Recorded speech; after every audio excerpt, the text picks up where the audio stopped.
guys, how we doing, how we feeling? Nick Sal's here. I'm gonna give you guys some exercises that I borrowed from gymnastics. I think gymnastics does a great job developing the hip flexors, which are necessary to pick your legs up and have effective control of your legs. So in jiu-jitsu, it's important to be dexterous. It's important to be able to use your legs to hold your legs up.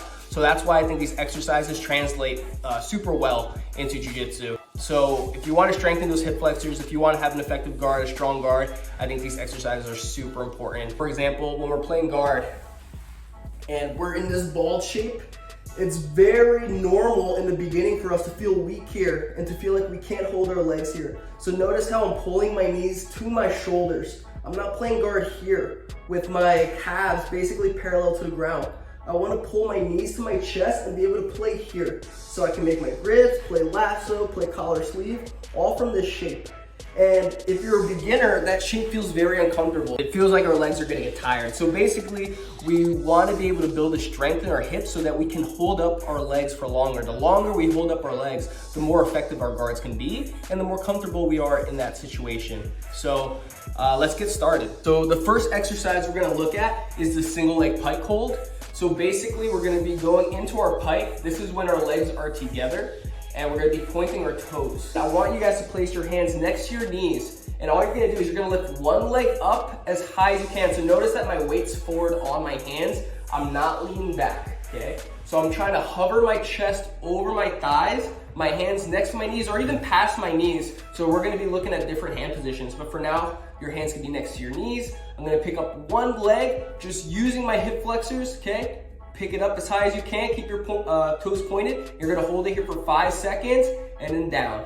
You can rest for 5 to 10 seconds, pick it back up, hold for 5 seconds and down, and then you can switch legs. Okay. The next exercise is from the straddle position. So instead of having our hands on the inside, we're gonna have our hands on the outside, we're gonna have our hands on the inside, still close to our knees, pointing our toes and doing the same thing. So picking one leg at a time, hold and down.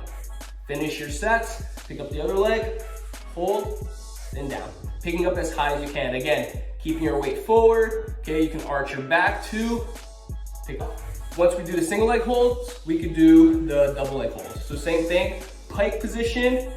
Here's when we can kind of use more different hand placements, right? So we can start with our hands next to the knees. We can hold for one set for 5 to 10 seconds, down. And now for the next set, we can slide our hands a little bit forward. Okay, pick our legs up, down. Once we finish that set, then we can slide them a little bit forward because we are doing 3 sets for this one. So then for your last set, your hands should almost be closer to your ankles. And obviously this is gonna vary based on your flexibility, but basically sliding your hands forward so that you're isolating more of that hip flexor. Lastly, for the warm-ups, we're going to our straddle position, same thing, pointing our toes, picking up our legs, okay? You finish that set, slide your hands forward, pick up your legs, and keep working down. Once we're warmed up, we're gonna go into our beginner exercises, and nothing really changes, right? So we're still targeting those muscles, but basically we're gonna be doing more repetitions, okay? So not so much isometric work anymore. We're back in our pike. I'm gonna be going for reps, so we're doing 10 reps for 2 sets. All I'm doing is picking my legs up, down, down for 10. And I'm gonna repeat that for a second set if you want, with your hands a little bit forward. So you can do your first set next to the knees, your second set can be closer to the ankles. And we're gonna repeat the same thing for the straddle ups here, okay? Hands close to the knees, weight forward, arching your back, 10 reps. Then for your second set, slide your hands a little bit forward.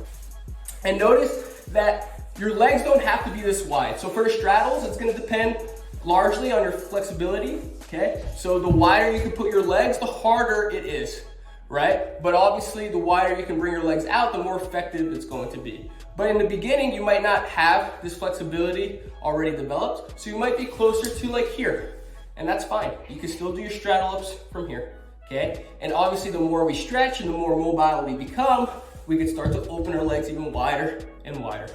For straddle extensions, we're gonna keep our hands next to the hips. We're gonna pull our knees up, pointing our toes, and we're just gonna be extending our legs as wide as we can here, okay?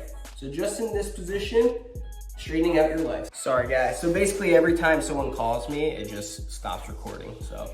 But we're almost done, so let's just get through this. So leg slides, I'm here, hands close to my hips, lifting my hips up, bring them back, okay? And we're gonna be rocking forward until our body's straight, fingers pointing forward, arms straight, core engaged, and then I bring it back, okay? And we're gonna do 10 of these, okay? So I'm lifting, coming here, I'm basically in a pike without my legs being lifted, extending, back, extending, back. All right, that's gonna be good for your core. And then straddle get-ups is another core workout where we're here, legs up, arms up. I'm gonna sit up, touch the ground, going into my straddle, come back up, into my straddle, down, back up. All right, fast as needed. And we're gonna do 3 sets of 10 for that.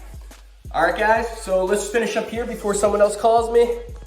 I hope these exercises help you guys. I know they've helped me, especially right now, since maybe some of you guys can't train or get to the gym, whatever the case may be. If you guys have a little space at home, you don't need yoga mats for this. You can do it on a hardwood floor.